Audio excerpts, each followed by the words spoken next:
আর এবার নজর রাখবো বাজারের দিকে। অগ্নিমূল্য সবজি বাজার, বেগুন 200 টাকা কিলো, 100 টাকা কিলো লঙ্কা, চড়া দামে নাভিশ্বাস আম জনতার। আজ নবান্নে বৈঠক মুখ্যমন্ত্রীর সঙ্গে। বাজার অগ্নিমূল্য নিয়ে আজ মুখ্যমন্ত্রীর সঙ্গে নবান্নে বৈঠক রয়েছে।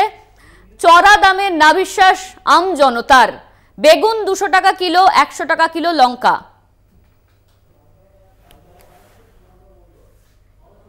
তালতলা বাজার থেকে সরাসরি রয়েছেন আমাদের প্রতিনিধি শুভঙ্কর মণ্ডল। শুভঙ্করের কাছে যাব। শুভঙ্কর, অগ্নিমূল্য, বাজারের দাম, সবজি বাজার কিন্তু নাভিশ্বাস অবস্থা আম জনতার।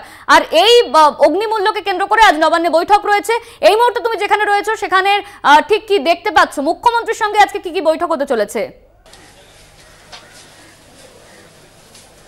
দেখো, নবান্নে আজ বিকেল 4টার সময় বৈঠক রয়েছে এবং সেখানে দাম নিয়ন্ত্রণ অর্থাৎ বাজার দর নিয়ন্ত্রণে যে টাস্ক ফোর্স তার সঙ্গে যেরকম বৈঠক রয়েছে, একই সঙ্গে কৃষি বিপণন দপ্তরের সঙ্গেও বৈঠক। এবং সেখানে মূলত এই বাজারের দর বা বাজারে যে অগ্নিমূল্য বাজার এই মুহূর্তে চলছে সেটাকে কি করে নিয়ন্ত্রণ করা যায়, এটাই কিন্তু রাজ্য প্রশাসনের কাছে সবথেকে বড় চ্যালেঞ্জ। আমি তালতলা বাজারে রয়েছে এবং এখানেও রীতিমতো সবজিতে হাত দিতে গেলে ছ্যাঁকা লাগছে। জ্যোতি আলু 35 টাকা কিলো, চন্দ্রমুখী 40 থেকে 45-এ বিকোচ্ছে। যারা কেনাকাটা করতে আসছেন রীতিমতো নাভিশ্বাস উঠছে তাদের কেনাকাটা করতে গিয়ে। এবং সেইখানে দাঁড়িয়ে স্বাভাবিকভাবেই ব্যাগ যারা নিয়ে আসছেন সেই ব্যাগ ভরছে না কিন্তু, কেননা পেঁয়াজ, লঙ্কা, পেঁয়াজ 50 টাকা কিলো, লঙ্কা 100 টাকা কিলো। সেই সঙ্গে সঙ্গে কিন্তু অন্যান্য যে আনাজপাতি তারও দাম ব্যাপক হারে বেড়েছে। সেই দিকে তাকিয়ে কিভাবে নিম্ন মধ্যবিত্ত বা মধ্যবিত্ত তারা বাজার করবেন সেটাই এখন সবথেকে বড় চিন্তার। সবজি বিক্রেতারা এখানে অবশ্যই রয়েছে, তাদের সঙ্গে একটু কথা বলার চেষ্টা করব। দাদা, সবজির দাম হঠাৎ করে এত বেড়ে গেল? আমি কি বলবো ও বলবো দাদা, আমি বলতে পারবো না, আমি পারবো না দাদা। কেন বিক্রি হচ্ছে জিনিস কি জানো, আমি কি বলবো, আমি বলতে পারবো। হ্যাঁ, 300 টাকা পাল্লা खीरा, 300 টাকা टमाटर হচ্ছে পাল্লা, 200 টাকা কিলো ধনিয়া, 150 টাকা কিলো ধনিয়া, মির্চ, লঙ্কা।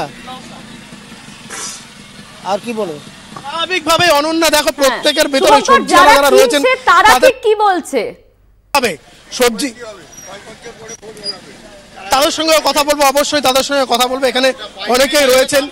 দাদা, এই যে এত দাম বেড়েছে সবজির, স্বাভাবিকভাবেই ব্যাগ নিয়ে আসছেন কিন্তু ব্যাগ ভরছে না, রীতিমতো নাভিশ্বাস উঠছে, কি বলবে?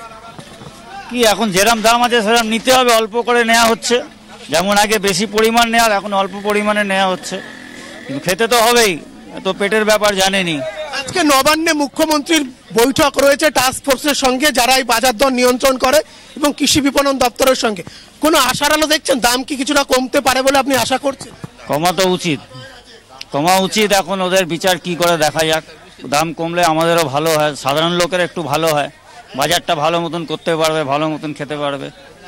অবশ্যই অনন্যা, যারা কেনাকাটা করছেন অর্থাৎ যারা নিত্যদিনের এই বাজার করেন, সবজি আনাজপাতি থেকে শুরু করে মাছ, ফল, তাদের কিন্তু প্রত্যেকেরই এই মুহূর্তে বলা যেতে পারে একেবারে নাভিশ্বাস ওঠার উপক্রম। আগুনে রীতিমতো ছ্যাঁকা লাগছে আমরা দেখতে পাচ্ছি। এবং এইখানে আরেক দাদাকে পেয়েছি।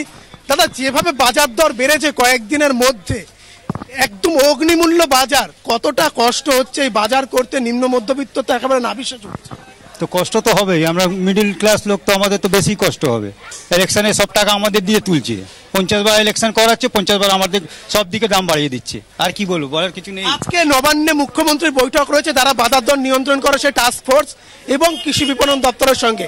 কোনো আশার আলো দেখছেন যে দাম একটু? কিচ্ছু নয়। 50 টাকা পেঁয়াজ, 45 টাকা আলু, কি হবে? কিচ্ছু হবে না, দেশে কিচ্ছু হবে না। ক্ষোভে ফুসছেন কিন্তু অনন্যা প্রত্যেকেই, বলা যেতে পারে শুধুমাত্র যে ক্রেতারা এমন নয়, বিক্রেতারা যারা বিক্রি করছেন জিনিসপত্র তারাও কিন্তু স্বাভাবিকভাবে এই মুহূর্তে তাদের বলা যেতে পারে ক্ষোভ তারা ফুসছেন। কারণ তারা বলছেন যে তারা বাজার থেকে যে দামে তারা জিনিসপত্র কিনছেন সেই কারণেই কিন্তু তাদেরকে আজকে এইভাবে বেচতে হচ্ছে জিনিসপত্র। দাদা, কতটা সমস্যায় পড়তে হচ্ছে? আপনাদেরও তো রীতিমতো কথা শুনতে হচ্ছে। অনেক কথা শুনতে হচ্ছে। যে কোনো লোক আসছে বলছে দাম বৃদ্ধি বাড়া, আলু 32 কেনা আছে, 35 নিচে বিক্রি করতে পারি না। লোক বলে 30 টাকা দাও, 32 টাকা দাও। আমরা কি করবো বলুন, আমরা কোথায় যাব?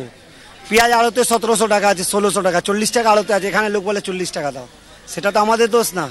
আড়তে দাম বাড়ে বলে আমরা বাড়ে, আড়তে আমাদের পুঁজিও বেশি লাগছে, আমাদের লাভও কম হচ্ছে, খাটনি সেই হচ্ছে। সকালবেলা 5টা থেকে দুপুর 3টে 3:30 পর্যন্ত 8 ঘন্টা 10 ঘন্টা খেটে 300-400 টাকা হয়, ঘরে খরচা আছে 700-800-900 টাকা। কি করে মেকআপ করব, কি করব? একেবারেই অনন্যা, যে ক্ষোভের কথা আমি বলছিলাম, শুধুমাত্র যে ক্রেতাদের মধ্যে ক্ষোভ রয়েছে এমনটা নয়, কিন্তু বিক্রেতাদের মধ্যে যথেষ্ট ক্ষোভ রয়েছে। কেননা তারা যেইভাবে বাজার থেকে বা মহাজনের থেকে জিনিস কিনছেন সেইভাবেই কিন্তু তাদেরকে বিক্রি করতে হচ্ছে বলে তারা জানাচ্ছেন। সব মিলিয়ে ক্রেতা থেকে বিক্রেতা, মধ্যবিত্ত থেকে নিম্ন মধ্যবিত্ত, প্রত্যেকের মধ্যেই এই মুহূর্তে সব থেকে বেশি ক্ষোভ।